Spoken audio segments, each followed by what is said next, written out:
G'day guys, today I'm going to show you how to do an inspection on a harness. Okay, we should be inspecting all of our heights equipment before we start any work. Okay, we're checking to make sure that there's no damage on the harness and that it's safe to use. Okay, so first off I like to start at the dorsal ring at the top. Okay, shouldn't be too much movement in it. Okay, you're looking for bending, twisting, cracking, rusting. Okay, any stretching, anything like that. Okay, then you move on to the webbing. Okay, most harnesses are made out of this webbing product. Okay, so you work your way through the whole harness. You're using your sensors, your touch, your sight, your smell, and you're just looking for anything that looks out of place. Okay, so any cuts, burns, tears, chemical exposure, mold, mildew, and you can afford to be a little bit fussy when it comes to heights equipment. So work your way through the whole thing, make sure there's no cuts, tears, burns. Okay, from there we're going to have a look at the expiry date on it.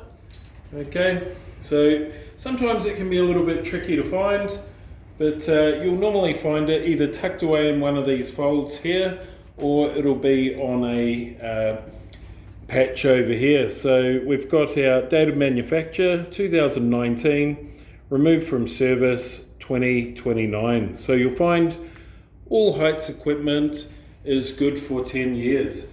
Unless you're using some kind of retractable lanyard or inertia reel, it's only good for 5 years. Okay, so once we've done that, we're going to have a look at all our buckles. These are the buckles here. Okay, now same thing, we're looking for bending, twisting, cracking, rusting. Okay, and I find the best way to do it is to put it on. So treat it like a vest, put it on, across here. Now the easiest way, if you haven't used harnesses before, the easiest way is to take this part and push it through the middle of the buckle using your thumb. Okay, then you get these sections here. Okay, you pass them through your legs, up the other side, and then that same thing goes through the middle of that buckle there. Okay, so you'll do that on both legs. Okay, and then at that point you're going to tighten it all up using these little flaps on the front here. Okay, so pull it nice and tight. There, there, and there.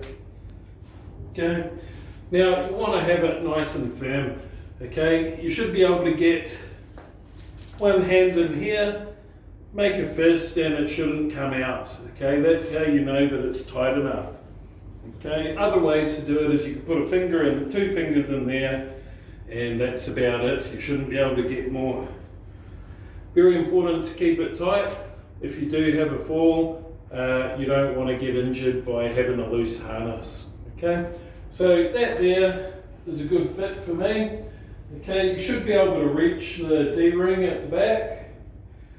Okay, now that's our anchor point that we're going to